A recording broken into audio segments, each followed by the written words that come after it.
요한복음 19장은 전체가 우리 예수님이 고난을 당하시고 사람들에게 조롱을 당하시고 십자가를 지시는 십자장이라 이렇게 말합니다. 빌라도는 우리 예수님에게 죄가 없다는 것을 뻔히 알면서도 자기의 안위를 위해서 결국에는 우리 예수님을 십자가에 못 박으라고 내주었습니다. 그래서 1절부터 보시면 우리 예수님께서 무섭게 채찍질을 당하시면서 가십니다. 여러분, 여기서 채찍은 그냥 해초리가 아니지요. 끝에 쇠조각이 달린 그런 해초리입니다. 그런 매를 무수히 맞으면서 우리 예수님이 가십니다. 그래서 머리부터 발끝까지 모든 피가 흥건히 적셔 있죠. 그리고 유대인들에게 손찌검을 받으면서 또 조롱을 받으십니다. 얼굴에 침뱉음을 당하십니다. 우리는 이렇게 십자가 이야기를 많이 듣습니다. 많이 들을 정도가 아니라 정말 수백 번 들었을 것입니다. 그래서 한 가지 염려가 생겨요. 혹시 십자가 이야기를 해도 우리 마음에 십자가 감동이 없지 않을까, 그런 염려가 생깁니다. 사랑하는 성도 여러분, 어떻습니까? 십자가 이야기는 항상 들어도 언제나 감동이 오십니까? 우리가 십자가 이야기를 많이 듣고 많이 생각하지만 정말 생각하고 들을 때마다 늘 감사가 넘치고 감동이 넘치기를 주의 이름으로 축원을 드립니다. 오늘 저녁에 정말 중요한 말씀을 전합니다. 대부분의 성도들은 십자가를 볼 때 예수님의 조롱과 예수님의 고난과 그리고 예수님이 십자가에 달리신 그것만 생각합니다. 물론 이게 틀렸단 말은 아니죠. 예수님께서 고난당하시는 그 장면을 보고 예수님의 그 고난과 그 예수님의 고통만 생각하는데 이게 틀렸단 말은 아닙니다. 예수님의 십자가는 결코 예수님이 십자가에 당하신 그 고난만 우리에게 보여주시는 것은 절대 아니죠. 우리는 이 십자가를 보면서 자신의 죄를 볼 수 있어야 될 줄로 믿습니다. 십자가를 보면서 자신의 죄가 보이지 않는다면 그 십자가는 여러분에게 아무런 능력이 되지 못합니다. 십자가를 볼 때 자신의 죄가 보이면 그 죄에 대한 애통이 우리 마음에서 일어나게 되는 것입니다. 그리고 내가 예수님을 십자가에 못 박았구나 하는 회개가 일어나게 돼요. 오늘 이 시간 성령님께서 저와 여러분 우리 모두에게 이 십자가의 비밀을 더 깊이 깨닫게 해주시는 귀한 시간이 될 줄로 믿습니다. 성경 기록만 놓고 보면 예수님을 십자가에 못 박은 자는 유대인이요 그리고 빌라도입니다. 성경 기록만 놓고 보면. 그래서 과거 유럽에서는 유대인들이 예수님을 십자가에 못 박혔다 해가지고 이 무섭게 유대인들을 핍박했어요.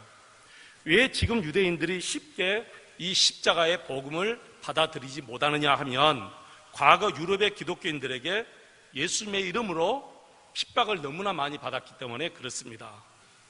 과거 유럽의 교회가 얼마나 성경을 잘못 알고 있었는가, 그때는 성령의 역사가 없었다는 증거예요.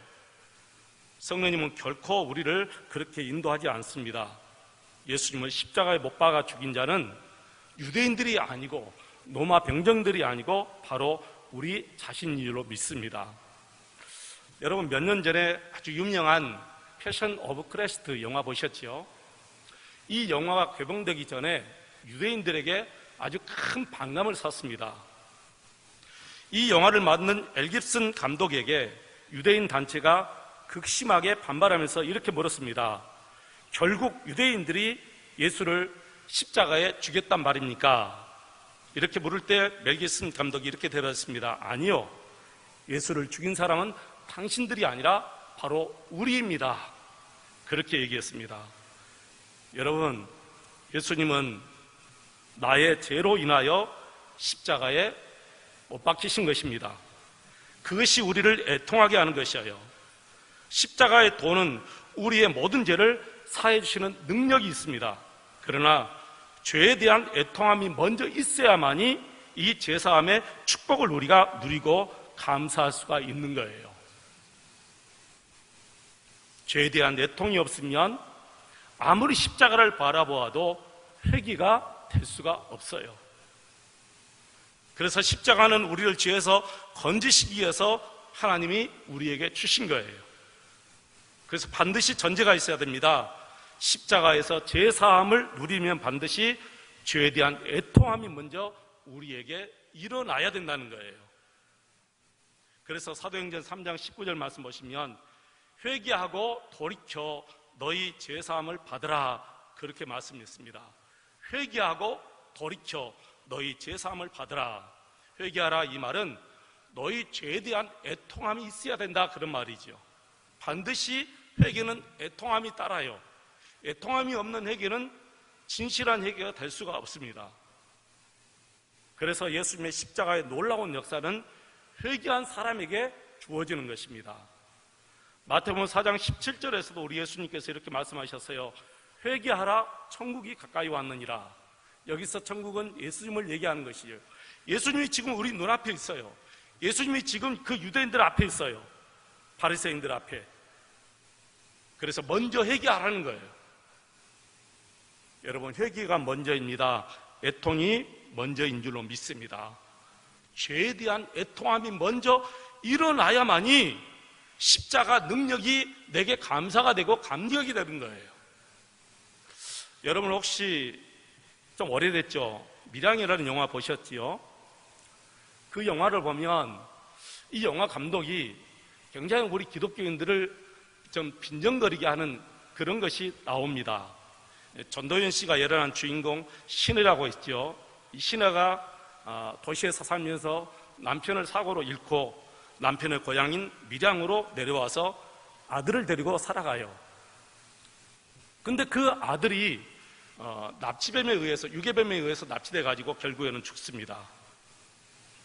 슬픔과 번면에 휩싸인 신혜가 이웃의 권유로 어느 날 갑작스럽게 부흥집회에 참석하게 돼서 신앙을 갖게 됩니다. 그리고 성경을 대하면서 원수까지 용서하라, 원수까지 사랑하라는 하나님의 말씀을 받아요. 그리고 그 아들을 죽인 유괴범을 용서하겠다라는 마음을 가지고 교도소를 찾아갑니다. 신혜가 유괴범에게 이렇게 말합니다. 하나님의 사랑으로 당신을 내가 용서하기 위해서 왔습니다. 그렇게 말하자 유괴범은 너무 평안한 얼굴을 한 채 나는 이미 용서를 받았습니다. 하나님께서 직접 나의 모든 죄를 다 용서해 주셨습니다 라고 말하는 거예요. 그 말을 듣고 신혜가 너무 큰 충격을 받고 그때부터 다시 방황하기 시작합니다. 내가 용서하지 않았는데 어떻게 하나님이 그를 용서할 수 있느냐고 말이죠. 여러분, 그 영화가 무엇을 우리에게 말하고 있습니까? 그 영화를 만든 그 감독이 현대 우리 그리스도인들을 정말 비꼬고 있는 말투가 있어요. 오늘날의 기독교인의 믿음을 그렇게 얘기하는 거예요. 어떤 죄를 지었어도 예수님의 십자가 때문에 다 용서받았다 하면서 자기 죄에 대한 애통함이 없고 피해자에 대한 잘못했다는 고백이 전혀 없이 단지 예수님의 십자가만 바라보고 구원을 받을 수 있고 제사함의 용서를 받을 수 있느냐고 말이에요. 여러분, 반드시 제사함의 용서는 애통함이 먼저 전제가 돼야 돼요. 그래서 애통함이 없는 회개는 있을 수가 없다는 거예요. 애통함이 있는 회개가 있고 난 다음에 십자가의 능력으로 내 죄가 용서받았다라는 감사와 감격 속에서 살아가야 된다는 것이죠. 하나님 앞에서 가슴을 쥐어 뜯으면서 자기 죄를 눈물로 회개해 본 적이 없이 계속해서 죄를 반복해 짓고 살면서 단순히 예수가 내 죄를 위해서 죽었으니 나는 용서받았다, 이 교리를 우리가 지식적으로 계속 동의하면 우리가 천국에 갈 수 있습니까? 그렇지 않습니다. 그것은 십자가의 복음을 아주 곡해한 것입니다. 결코 그런 십자가 복음은 없습니다. 반드시 십자가 복음은 애통함이 먼저요, 회개가 먼저인 다음에 예수 제사함의 용서가 그 다음에 이루어지는 거예요. 여러분, 그렇습니다. 예수님의 십자가는 우리를 어떤 죄에서도 다 건져내는 능력이 있어요. 그러나 죄에 대한 애통함이 먼저 우리에게 있어야 될 줄로 믿습니다. 여러분, 아직까지 죄에 대한 회개가 없이, 애통함이 없이 예수님의 십자가만 믿고 살았다면 지금 이 시간 성령님께 구하시기를 바랍니다. 성령님, 내가 내 죄에 대한 애통함을 주십시오. 그리고 진심으로 하나님 앞에 애통함으로 회개하고 예수님의 그 십자가, 제사함의 그 십자가를 내가 받아들이겠습니다. 이렇게 기도하시기를 바랍니다. 구세군의 창설자인 윌리엄 부스가 이런 말을 했습니다. 어떤 기자가 이 윌리엄 부스에게 이렇게 물어요. 앞으로의 기독교는 어떤 기독교가 되겠습니까? 이렇게 물을 때 이 윌리엄 부스가 이런 말을 했어요. 앞으로의 기독교는 거듭남 없이 구원을 선포하는 기독교, 회개 없이 죄의 용서함을 말하는 기독교가 될 것입니다. 그 말이 정말 현실로 다가온 거예요. 한마디로 말씀드려서 애통함이 없는 십자가는 없다는 말씀이지요. 여러분, 마태복음 3장 7절로 10절 말씀 보시면 바리새인과 사두개인들이 세례 요한에게 세를 받으러 나와요. 그때 세례 요한이 그들에게 이렇게 무섭게 책망합니다. 독사의 자식들아, 누가 너희를 가르쳐 임박한 진노를 피하라 하느냐? 회개에 합당한 열매를 맺으라. 회개에 합당한 열매를 맺으라. 여러분, 회개에 합당한 열매는 반드시 애통함에 회개가 있어야 회개에 합당한 열매가 있어지는데, 이 바리새인들과 사두개인들이 세례 요한에게 세를 받으러 오면서도 애통함의 회개가 전혀 없었다는 거예요. 그래서 독사의 자식들아, 그렇게 말씀하면서 나중에 이렇게 말해요. 이미 도끼가 나무 뿌리에 놓였으니 좋은 열매를 맺지 아니하는 나무마다 찍혀 불에 던져지리라. 사랑하는 성도 여러분, 회개의 열매가 없고 내 죄에 대한 애통함이 없이 예수님이 나를 구원하셨을 것이다, 내 모든 죄를 다 사셨을 것이다, 이렇게 믿는 복음은 없습니다. 아직도 십자가를 바라보는데 맹숭맹숭하십니까? 정말 십자가 앞에서도 자신의 죄가 보이지 않고 제3의 감동이 없다면 그분은 참 회개가 없는 분들이에요. 참 회개의 열매는 반드시 애통함이 있게 돼요. 십자가 앞에서 맹숭맹숭하지 않습니다. 심지어는 우리가 성찬식 때 그 떡을 떼면서 그 포도주를 마시면서도 예수님의 살을 먹고 예수님의 피를 마신다는 그 마음으로 우리가 먹기 때문에 성찬식에서도 우리가 큰 은혜를 받을 수 있고 감동을 받을 수 있고 감사가 넘치는 것이지요. 우리가 성경 말씀을 그냥 읽고 넘어가지 말고 이 십자가 앞에서 우리가 계속해서 한번 머물면서 성령님께 구하시기 바랍니다. 성령님, 나의 죄가 예수님을 죽게 했습니다. 나의 죄를 보게 하시고 내가 예수님을 십자가에 못 박았습니다. 나를 용서해 주십시오. 그리고 회개에 합당한 열매를 맺고 살아갈 수 있도록 도와주십시오 라고 기도하시기 바랍니다. 성령님은 간절히 원하는 여러분에게 그런 은혜를 분명히 허락해 주실 줄로 믿습니다. 십자가의 비밀은 여기서 멈추지 않지요. 한 가지가 더 있습니다. 예수님께서 십자가 위에서 돌아가실 때 나도 거기에서 함께 죽었다는 사실입니다. 로마서 6장 6절 7절입니다. 우리가 알거니와 우리 옛사람이 예수와 함께 십자가에 못 박힌 것은 제 몸이 멸하여 다시는 우리가 죄에게 종노릇하지 아니하려 함이니 이는 죽은 자가 벗어나 죄에서 벗어나 의롭다 하심을 얻었습니다. 너무나 놀라운 말씀이에요. 우리가 이미 예수님과 함께 십자가에 죽었다는 거예요. 여러분, 믿어지세요? 예수님께서 2000년 전에 십자가 위에서 달려 죽으셨어요. 그때 나도 함께 죽었다는 거예요. 여러분, 정말 죽었습니까? 근데 왜 우리가 죽어야 합니까? 죄인은 반드시 하나님의 심판을 받기 때문에 그렇습니다. 어떤 사람도 죽기 전에는 자신의 죄에 대한 심판을 벗어날 수가 없어요. 일반 법정도 마찬가지예요. 일반 법도 사람이 살아서 죄를 지면 그 사람이 어디에 있든지 반드시 그 사람을 추적해서 그 죄에 대한 심판을 받게 합니다. 그런데 아무리 큰 죄를 지었다 할지라도 그 사람이 어느 날 어디에서 혹시 자살했고 죽었다 그러면 그 사람에게 더 이상 죄를 묻지 않고 기소 끝하고 법정에서 결론을 내려버려요. 더 이상 검사들이 그 사람의 죄를 파묻지 않습니다. 더 이상 추적하지 않아요. 왜 그러죠? 그 사람이 죽었기 때문에. 여러분, 그렇습니다.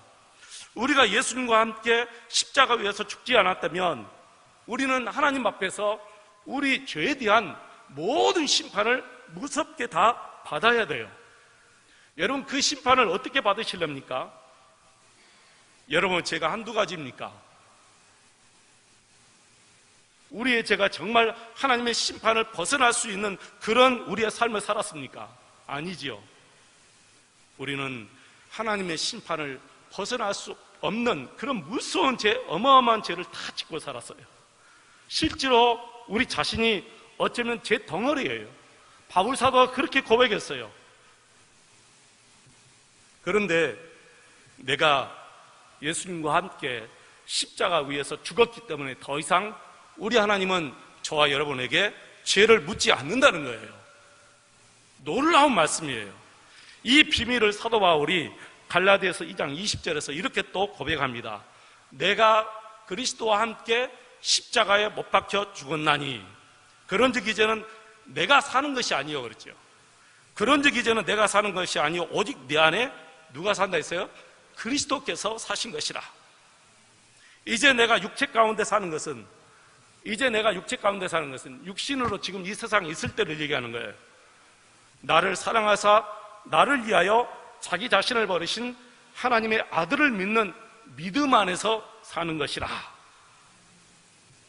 이미 우리는 옛사람이 죽었어요. 예수 믿기 전에 우리 옛사람은 이미 예수님과 함께 십자가에서 죽었어요. 이제는 나를 위해서 십자가를 지신, 나를 위해서 십자가를 지시게 보내신 그 예수님, 그 예수님을 믿는 그 믿음 안에서 우리가 살아간다는 거예요. 믿음 안에서 살아가기 때문에 하나님의 심판이 더 이상 우리에게 없는 것입니다. 여러분, 이것이 십자가의 비밀입니다. 그리고 사도 바울의 자신의 고백만이 아니라 모든 그리스도인의 고백이 바로 이 말씀이에요. 이제는 그리스도와 함께 십자가에서 죽은 성도들은 자신의 생명으로 사는 게 아니에요. 저와 여러분은 더 이상 이 육신의 생명, 잠깐 있다 없어지는 이 호흡에 있는 것이 우리가 이 호흡, 이 육신의 생명으로 사는 것이 아니라 예수 그리스도의 생명으로 우리가 살아가는 줄로 믿습니다. 영원히 죽지 않고 영원히 썩지 않는 예수님의 생명, 그 생명이 지금 우리 안에 들어와 있잖아요. 우리가 지금 이렇게 살고 있어요. 저와 여러분이 육체로 사는 동안 나를 사랑하사 나를 위해서 자신을 버리신 우리 예수님을 믿는 그 믿음 안에서 우리가 살아가는 줄로 믿습니다. 여러분, 우리의 모든 죄의 문제는 이제 끝났습니다. 하나님의 심판이 끝났습니다. 더 이상 죄에 대해서, 심판에 대해서 두려워하지 마시고 그리고 염려하지 마시기 바랍니다. 이 땅에서 사는 날 동안은 오직 우리를 사랑하사 우리를 위해서 자신을 버리신 우리 예수님만 생각하고 그분만 믿고 살아가시기를 축원합니다. 여러분, 우리가 이렇게 믿고 살아가야 됩니다. 그런데 한 가지 반드시 선응돼야 될 것은 십자가를 통해서 내 자신의 죄를 보고 그 죄에 대한 애통함이 반드시 있어야 돼요. 애통함이 없는 십자가를 볼 때는 우리가 여지없이 또다시 세상의 모든 죄에 넘어집니다. 죄의 종으로 쉽게 우리가 휩쓸려서 살아갑니다. 십자가에는 능력이 있습니다. 저와 여러분을 어떤 죄에서도 다 구원해 주시는 능력이 있어요. 그런데 애통함이 없는 성도들에게는 그 능력이 우리에게 임하지 않아요. 그래서 또다시 죄의 길로 돌아갑니다. 쉽게 죄를 짓습니다. 그리고 죄종으로 계속해서 끌려다녀서 죄종으로 살다가 또 죽습니다. 그러나 십자가 앞에서 자기의 죄를 보고 그 죄에 대한 애통함이 반드시 있는 성도들, 반드시 회개에 충만함 있는 성도들에게는 더 이상 죄가 그 사람을 끌고 다니지 못하지요. 그분이 그 죄를 이겨요. 근데 애통함이 없으면 죄가 그 사람을 또 끌고 다녀요. 끝까지 죄의 종으로 살 수밖에 없어요. 사랑하는 성도 여러분, 아직도 십자가 앞에서 죄에 대한 애통함이 없고 회개함이 없다면 반드시 우리가 성령님께 구하셔야 돼요. 성령님께 구하시면 성령님께서 분명히 여러분의 마음을 어루만져 주실 줄로 믿습니다. 회개의 은혜를 분명히 부어주셔요. 내 힘으로는 절대로 얘기할 수 없습니다. 내가 울고 싶다 해서 울어지는 것이 아니에요. 내가 감정에 북받쳐서 회개의 십자가를 할 수 있는 것이 아니에요. 성령님께서 회개의 은혜를 주셔야만이 십자가 앞에서 내 죄가 보이고 그 죄로 말미암아 애통하고 하나님 앞 울면서 얘기하고 그리고 회개에 합당한 열매를 맺고 살아가게 될 줄로 믿습니다.